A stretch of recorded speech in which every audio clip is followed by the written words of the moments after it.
Hello everyone. हाँ जी, हमारी unit continue चल रही थी थर्मोडायनामिक्स। थर्मोडायनामिक्स में लास्ट टाइम हमने किया था spontaneity of A reaction. Spontaneity of A reaction, इसमें हमने स्पॉन्टेनियस और नॉन स्पॉन्टेनियस प्रोसेस किए थे। जो प्रोसेस नेचुरली अकरिंग होते हैं, अपने आप हो जाते हैं, उनको हम स्पॉन्टेनियस प्रोसेस बोलते हैं। और जो प्रोसेस अपने आप नहीं होते उनको हम नॉन स्पॉन्टेनियस प्रोसेस बोलते हैं। जैसे flow of water from up to hill, ठीक है, ऊपर से पानी का गिरना, या flow of heat from hot medium to cold medium, ये सारे के सारे स्पॉन्टेनियस प्रोसेस होते हैं। Non spontaneous process flow of heat from cold medium to hot medium, ठीक है, ये सारे के सारे नॉन स्पॉन्टेनियस प्रोसेस होते हैं। हमने दो ड्राइविंग फोर्स किया था स्पॉन्टेनिटी के लिए या स्पॉन्टेनियस प्रोसेसेस के लिए, कि सिस्टम की जो एनर्जी है वो मिनिमम एनर्जी होनी चाहिए, ठीक है, मिनिमम होनी चाहिए। वही प्रोसेस स्पॉन्टेनियस होंगे जिनके पास मिनिमम एनर्जी होगी, ठीक है, या फिर जो मिनिमम एनर्जी गेन करते हैं, ठीक है। नंबर सेकंड हमने किया था मैक्सिमम रेंडमनेस होनी चाहिए। मैक्सिमम रेंडमनेस होनी चाहिए सिस्टम के अंदर। क्लियर? रेंडमनेस होता है डिसऑर्डर, कि कोई भी रिएक्शन प्रोसीड करती है तो रिएक्शन प्रोसीड होने के बाद जो रिएक्शन है उसके अंदर रेंडमनेस आ जानी चाहिए, डिसऑर्डर आ जाना चाहिए, ठीक है। हाँ जी, मिनिमम एनर्जी में हमने बोला था कि जो एक्सोथर्मिक प्रोसेसेस होते हैं, ठीक है, जो एक्सोथर्मिक प्रोसेसेस होते हैं वो सारे के सारे एनर्जी को रिलीज करते हैं, एनर्जी को रिलीज करते हैं, और वो सारे के सारे क्या होंगे? स्पॉन्टेनियस होंगे। जैसे H2 plus half O2, H2O बनता है, ठीक है। ये एक एक्सोथर्मिक प्रोसेस होता है। डेल H इसके लिए नेगेटिव होता है, ठीक है, डेल H नेगेटिव होता है, तो ये एक स्पॉन्टेनियस प्रोसेस है, क्योंकि सिस्टम की एनर्जी कम हो रही है इसमें से, ठीक है, क्योंकि हीट निकल रही है और सिस्टम की एनर्जी कम हो रही है, तो ये फर्स्ट जो फैक्टर है उसको फेवर करता है, और ये स्पॉन्टेनियस प्रोसेस होगा। क्लियर है? उसके बाद हमने पढ़ा था कि अगर ये स्पॉन्टेनियस प्रोसेस है तो हम प्रोसेस करते हैं H2O liquid to H2O vapour या गैसियस। क्लियर? इवापोरेशन जो प्रोसेस होता है या वेपराइजेशन जो प्रोसेस होता है वो भी एक स्पॉन्टेनियस प्रोसेस होता है, बट इसके लिए डेल H क्या होता है? पॉजिटिव होता है, ठीक है, इसके लिए डेल H पॉजिटिव होता है, ठीक है, जो कि फेवर नहीं करता फर्स्ट फैक्टर को। क्लियर? हाँ जी, क्योंकि हमें एनर्जी सिस्टम को देनी पड़ गई है, ठीक है, या सिस्टम एनर्जी को या हीट को एब्जॉर्ब कर रहे हैं, तो इससे जो एनर्जी है सिस्टम की वो ज्यादा हो रही है, मिनिमम नहीं हो रही है। क्लियर है? लेकिन ये एक स्पॉन्टेनियस प्रोसेस है, तो फर्स्ट फैक्टर को ये वॉयलेट करता था, ठीक है। तो इसी वजह से सेकंड फैक्टर जनरेट हुआ। सेकंड फैक्टर बोलता था कि सिस्टम के अंदर मैक्सिमम रैंडमनेस होनी चाहिए, ठीक है, सिस्टम के अंदर मैक्सिमम रैंडमनेस होनी चाहिए, ठीक है। मींस अगर लिक्विड है, सिस्टम हमारे पास लिक्विड है और वो चेंज हो रहा है गैसियस में, और गैसियस पार्टिकल्स के अंदर डिसऑर्डर बहुत ज्यादा होता है, ठीक है, मैक्सिमम रैंडमनेस को ये फेवर कर रहा है, और इस वजह से ये क्या बन रहा है? स्पॉन्टेनियस बन रहा है, ठीक है, इस वजह से ये स्पॉन्टेनियस बन रहा है, ठीक है। तो ओवरऑल हम क्या बोल सकते हैं? ओवरऑल स्पॉन्टेनिटी हम किस तरह से डिटरमाइन कर सकते हैं? क्योंकि अगर हम बात करते हैं सेकंड फैक्टर की, मैक्सिमम रैंडमनेस की, ठीक है, तो हम बात करेंगे सॉलिडिफिकेशन प्रोसेस होता है हमारे पास, सॉलिडिफिकेशन। सॉलिडिफिकेशन में क्या होता है कि कोई भी सॉलिड जब चेंज होता है लिक्विड में, कोई भी सॉलिड चेंज होता है लिक्विड में, या फिर आइस मेल्ट होता है किसमें? और वाटर की फॉर्म में आ जाता है। क्लियर? तो यहाँ पर सॉलिड की डिसऑर्डर क्या होती है?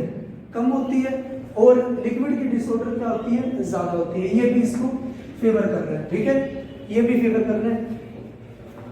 और अगर मैं बात करता हूं सॉलिडिफिकेशन प्रोसेस की, H2O liquid to H2O solid, solidification होता है लिक्विड का सॉलिड में चेंज हो जाना, ठीक है, H2O liquid to H2O solid, ये भी हमारे पास एक स्पॉन्टेनियस प्रोसेस होता है, ठीक है। लेकिन यहाँ पर डिसऑर्डर कम हो रहा है, यहाँ पर जो रैंडमनेस है वो सॉलिड की कम होती है एज कंपेयर टू लिक्विड, ठीक है। तो इसका मतलब रैंडमनेस या फिर डिसऑर्डर कम हो रहा है, जो कि वायलेट करता है किसको, सेकंड फैक्टर को, क्लियर है, जो कि वायलेट कर रहा है किसको, सेकंड फैक्टर को। तो हम बोल सकते हैं जो स्पॉन्टेनिटी है वो रिजल्टेंट होगा इन दो फैक्टर्स का, ठीक है। इन दो फैक्टर्स का जो रिजल्टेंट होगा वही किसी रिएक्शन की स्पॉन्टेनिटी को डिसाइड करता है। मींस हम बोल सकते हैं अगर इन दोनों में से किसी रिएक्शन में किसी भी फैक्टर को, किसी एक फैक्टर को फेवर करता है, ठीक है, तो वो रिएक्शन क्या होगी, स्पॉन्टेनियस रिएक्शन होगी, क्लियर है। जैसे हम एग्जांपल लेते हैं H2O liquid to H2O gaseous, liquid to H2O gaseous, vaporisation process. इसके लिए डेल H क्या होगा, इसके लिए डेल H पॉजिटिव होगा, सिस्टम हीट एब्जॉर्ब करेगा और वो वेपर की फॉर्म में एग्जिस्ट करेगा, ठीक है, लिक्विड वेपर की फॉर्म में एग्जिस्ट करेगा।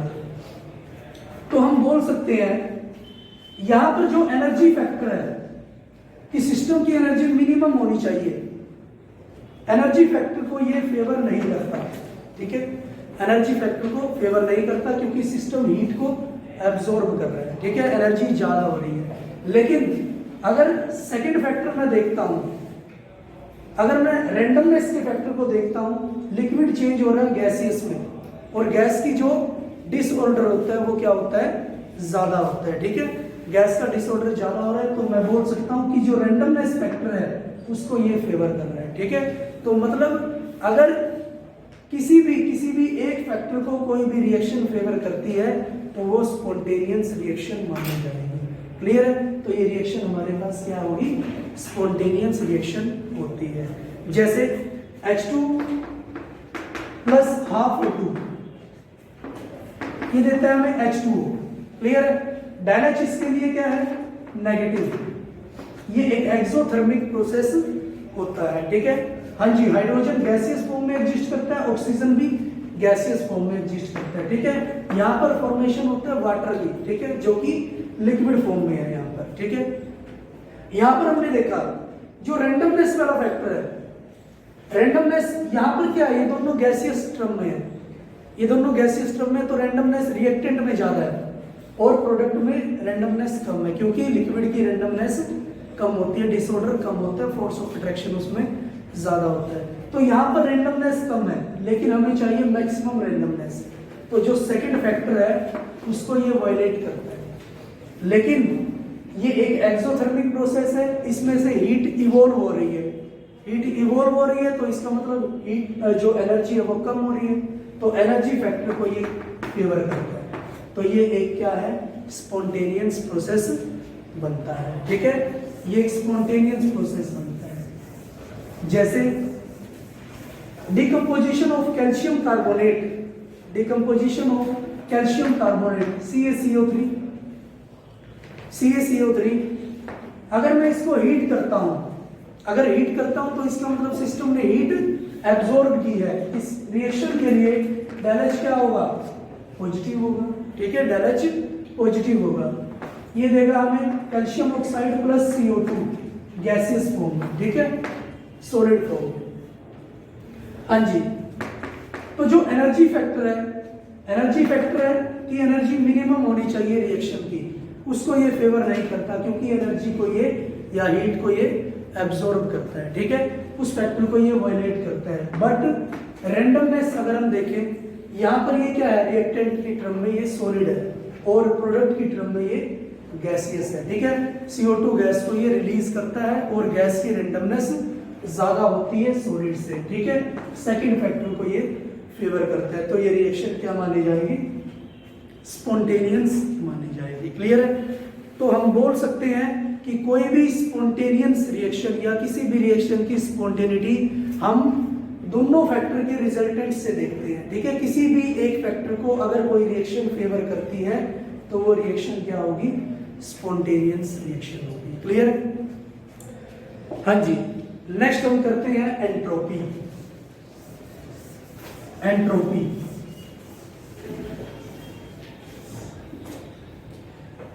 नेक्स्ट टॉपिक है हमारा एंट्रोपी। एंट्रोपी होता है रैंडमनेस या फिर डिसऑर्डर या फिर ease of disorder, ease of disorder, ease of disorder या फिर ease of randomness. Randomness ease होता है दर, रेट, ठीक है, कि कितनी डिसऑर्डर है, कितना रैंडमनेस है उसके अंदर, क्लियर है। या फिर मैं बोल सकता हूं measure of randomness of the system, it is defined as, it is the measure of disorder और randomness of the system, clear है। इसको रिप्रेजेंट करते हैं हम एस से हम इसको रिप्रेजेंट करेंगे एंट्रोपी को, क्लियर है। जैसे कोई क्लास है, अगर वो रेगुलरली बैठी है, ठीक है, बिल्कुल लाइंस में बैठे हैं, तो हम बोल सकते हैं कि इस क्लास की एंट्रोपी कम है, इसमें डिसऑर्डर कम है। और अगर बच्चे बैठे हैं डिसऑर्डर से, ठीक है, बिल्कुल रीअरेंज तरीके से बैठे हुए हैं, ठीक है, रीअरेंज तरीके से बैठे नहीं हुए हैं, तो उसको बोल सकते हैं कि ये डिसऑर्डर बहुत ज्यादा है इस क्लास में और इस क्लास की एंट्रोपी बहुत ज्यादा है, क्लियर। तो जितना ज्यादा डिसऑर्डर होगा उतनी ज्यादा एंट्रोपी होगी, क्योंकि डिसऑर्डर से ही हम एंट्रोपी को मेजर करते हैं, क्लियर। जैसे हम बोल सकते हैं ये हमारे पास कोई भी सॉलिड सिस्टम है, यहाँ पर डिसऑर्डर बिल्कुल नेग्लिजिबल होगा, क्योंकि पार्टिकल्स वेल अरेंज्ड होते हैं। सॉलिड के अंदर जो पार्टिकल्स होते हैं वो वेल अरेंज्ड होते हैं, ठीक है। तो यहाँ की एंट्रोपी क्या होगी, सॉलिड की एंट्रोपी बहुत ज्यादा कम होगी, ठीक है। लेकिन अगर मैं इस सिस्टम को हीट कर देता हूं, तो डिसऑर्डर बढ़ जाता है, ठीक है। ये लिक्विड फॉर्म में एग्जिस्ट करने लग जाएगा और डिसऑर्डर बढ़ जाता है, क्लियर है। तो मैं बोल सकता हूं कि लिक्विड की एंट्रोपी ज्यादा हो जाएगी, किससे, सॉलिड से, ठीक है। अगर मैं फर्दर हीट कर देता हूं और ज्यादा हीट कर देता हूं, तो ये गैसियस फॉर्म में आ जाता है और पार्टिकल्स मूव करने लग जाएंगे अलग अलग डायरेक्शन में, ठीक है। तो मैं बोल सकता हूं कि जो डिसऑर्डर है वो ज्यादा होगा, ठीक है। तो मैं बोल सकता हूं कि जो एंट्रोपी है वो गैसियस की सबसे ज्यादा होती है, गैस की एंट्रोपी ज्यादा होती है एज कंपेयर टू एंट्रोपी जो ऑर्डर होगा वो गैस में सबसे ज्यादा होगा, क्योंकि डिसऑर्डर गैस में सबसे ज्यादा होता है एज कंपेयर टू लिक्विड में उससे कम होगा और सॉलिड में सबसे ज्यादा कम होगा, ठीक है, एंट्रोपी ऑर्डर। तो मैं बोल सकता हूं कि जो एंट्रोपी होता है वो होगी ईज ऑफ डिसऑर्डर, ठीक है, ईज ऑफ डिसऑर्डर। नेक्स्ट हम बोल सकते हैं जो एंट्रोपी है वो एक स्टेट फंक्शन है। एंट्रोपी एक स्टेट फंक्शन होता है जो इनिशियल स्टेट पर और फाइनल स्टेट पर डिपेंड करता है, ठीक है। इनिशियल स्टेट पर डिपेंड करता है और फाइनल स्टेट पे, ठीक है। तो मैं लिख सकता हूं del S equal to S2 minus S1, ठीक है।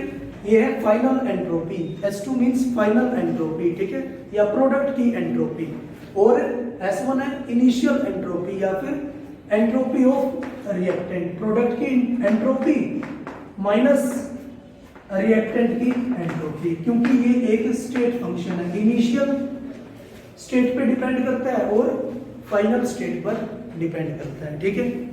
और del S को हम बोल सकते हैं entropy change, entropy change, clear, entropy change. Entropy change equal होता है, del S इक्वल होता है क्यू रिवर्सिबल, ठीक है, क्यू रिवर्सिबल बाय T। क्या होता है हमारे पास, heat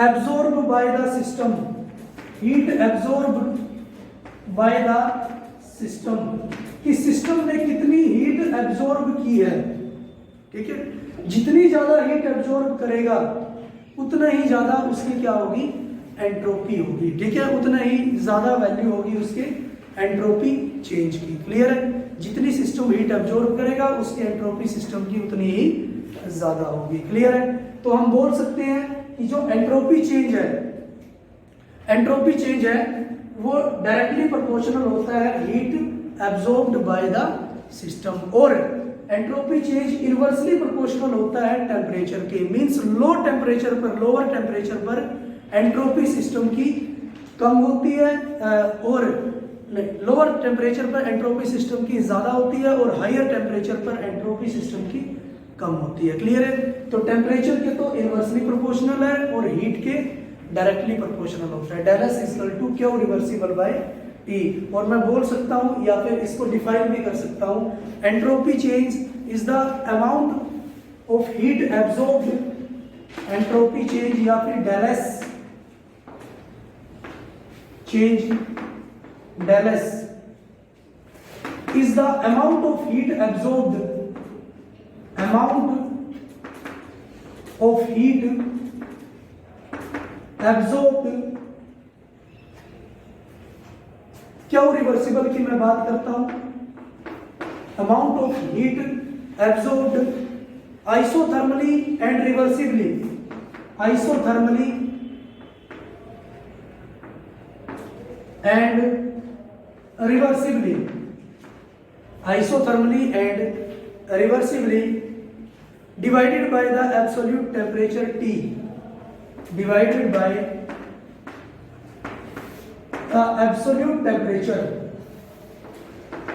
absolute temperature T of the system। Clear है कि एंट्रोपी चेंज इक्वल होगा जितनी अमाउंट ऑफ हीट एब्जॉर्ब की है सिस्टम ने, उसको मैं डिवाइड कर देता हूं एब्सोल्यूट टेम्परेचर से। ठीक है, जितना टेम्परेचर हमें गिवन होगा, क्लियर है, उसके बराबर होगा हमारा एंट्रोपी चेंज। क्लियर है, हाँ जी। नेक्स्ट हम करते हैं entropy change is a state function. Prove करते हैं entropy change is a state function.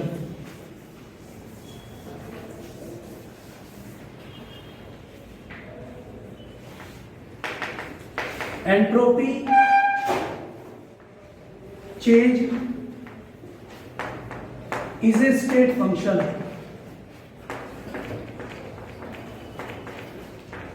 Entropy change is a state function means जो डेल एस है वो क्या होगा, जीरो होगा। ठीक है, तभी एंट्रोपी चेंज एक स्टेट फंक्शन प्रूव हम कर सकते हैं। क्लियर, हाँ जी।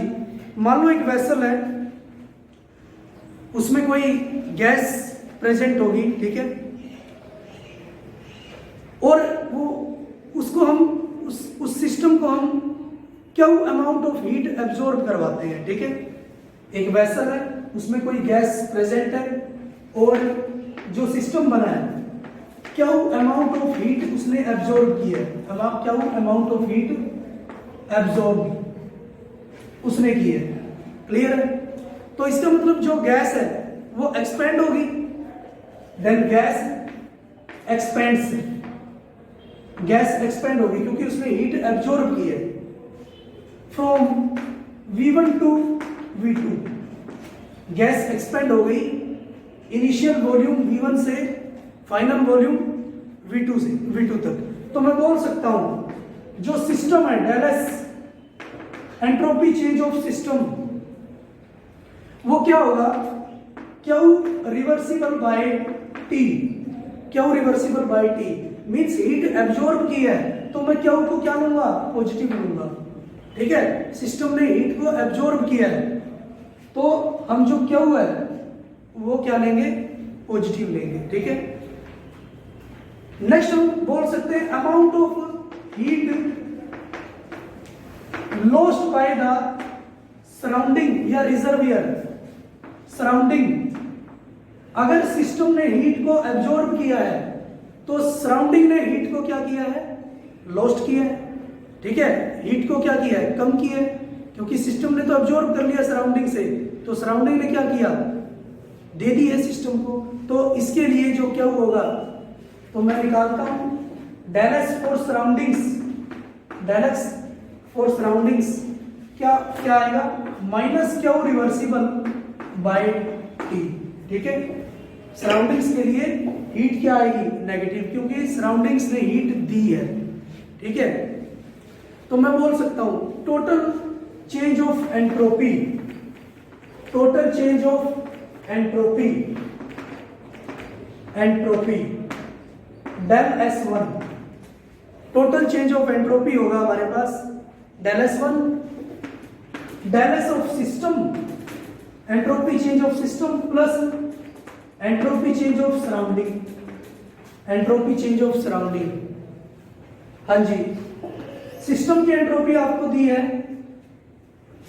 Q reversible by T, surrounding का एंट्रोपी चेंज है minus Q reversible by T, और जो टोटल एंट्रोपी चेंज होगा डेल S1 होगा वो क्या होगा, 0 होगा। ठीक है, टोटल एंट्रोपी चेंज क्या हो जाएगा, 0 हो जाएगा। क्लियर है? इसी तरह से हम कंप्रेशन की फॉर्म में भी कर सकते हैं।